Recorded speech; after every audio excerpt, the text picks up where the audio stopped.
बिस्मिल्लाहिर्रहमानिर्रहीम। अस्सलाम वालेकुम प्यारे बच्चों, खुशामदीद। उम्मीद करती हूँ आप सब खैरियत से होंगे। मैं हूँ आपकी टीचर आमना अमाद। जैसा कि आप जानते हैं हम बाब नंबर 1 पढ़ रहे हैं जो कि यूरोप का अहद वस्ता 500 से 1500 ईस्वी तक का है।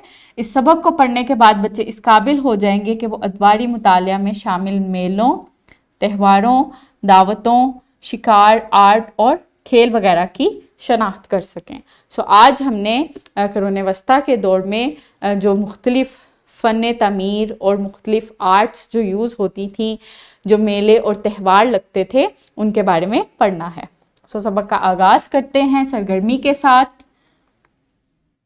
तुलबा पाकिस्तान के मुख्तलिफ़ सूबों में होने वाले मेलों और त्योहारों को नोट करें। प्यारे बच्चों, जल्दी से इस वीडियो को पॉज करें और नोटबुक्स निकालें और पाकिस्तान के जो मुख्तलिफ़ सूबे हैं वहाँ पे जो मशहूर मेले और त्यौहार मुनक्किद होते हैं उनको नोट करें। उम्मीद करती हूँ आप सब ने अच्छे से सरगर्मी कर ली होगी। कबल पढ़ाई सवाल है, क़ुरून वस्ता में अदालती निज़ाम कैसा था? क़ुरून वस्ता में जो अदालती निज़ाम था उसके बारे में हम पहले पढ़ चुके हैं। मुझे जल्दी से बताएं क़ुरून वस्ता में अदालती निज़ाम कैसा था। बिल्कुल, क़ुरून वस्ता में बादशाह और उसकी अदालत होती थी। अदालत जो थी वो बादशाह के साथ ही सफ़र करती थी, क्योंकि बादशाह वहीं पर ही जहाँ पर कोई मसला, कोई तनाज़ात पेश आते थे, वहीं पर ही अपने अरकान की बाहमी मुशावरत की मदद से उनको सोल्व कर देता था। मेले और त्यौहार, तिजारत के लिए मेलों का एहतमाम किया जाता था। ताजिर मुख्तलिफ इलाकों और जगहों पर मेले का इनकाद करते थे। वहाँ पे जो मेले मुनक्किद होते थे वो ताजिर करते थे और तिजारत के लिए, तिजारत की गर्ज से उन मेलों का इनकाद किया जाता था, जहाँ लोग आते और सामान खरीदते। हर महीने त्यौहार भी मनाए जाते थे। ये त्यौहार जो थे वो मजहबी नौयत के थे और चर्च की तरफ से मुनक्किद होते थे। जो मेले थे वो ताजरों की तरफ से मुनक्किद होते थे और तिजारत की गर्ज से होते थे, और जो त्यौहार थे वो मजहबी नौयत के होते थे और चर्च वाले उसको मुनक्किद करते थे। त्यौहारों पर मजदूर और गुलाम काम नहीं करते थे। ये त्यौहार बुनियादी तौर पर देहात में मनाए जाते थे और लोगों के तफरीह का जरिया थे। लोग मुख्तलिफ़ किस्म के रक्स और ड्रामों से लुत्फ़ अंदोज़ होते थे। गाँव के लोग मुख्तलिफ़ इक़साम के खेल भी खेलते थे। इन खेलों में 2 जानबाजों की जंग, फौजी जवानों के दरमियान मुकाबला, तीर अंदाजी, गोल्फ जिसको अब गोल्फ कहा जाता है, हथौड़ा फेंकना और कुश्ती वगैरह शामिल थी। त्यौहारों और मेलों के अलावा कुछ खेल भी खेले जाते थे जो मुख्तलिफ त्यौहारों में मुनक्किद होते थे। और वो खेल क्या थे? गोल्फ का खेल था, जानबाजों के दरमियान जंग होती थी, फौजी जो एहलकार थे, फौजी जो जवान थे, उनके दरमियान मुकाबला होता था, तीर अंदाजी होती थी और कुश्ती होती थी।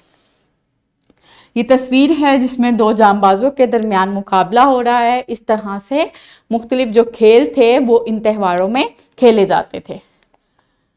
फ़नून, जो आर्ट था, जो फ़न तमीर थी क़ुरून वस्ता में, वो क्या थी? क़ुरून वस्ता के आगाज़ में 500 से 1000 ईस्वी तक बाज़ंतीनी फ़न जो था वो बहुत मशहूर था। सबसे ज़्यादा जो मशहूर फ़न था वो क्या था? बाज़ंतीनी था। मशरिकी योमी सल्तनत से ताल्लुक़ रखने वाले लोगों की तरफ से बनाई गई तस्वीरें बाज़ंतीनी फ़न कहलाती थी। इस वक्त की तस्वीरें और फ़नून गहरे और संजीदा थे।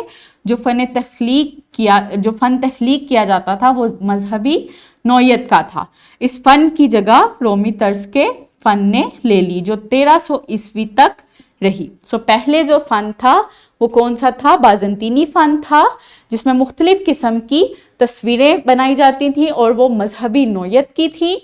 उसके बाद जो फ़न आया वो रोमी सल्तनत का फ़न था।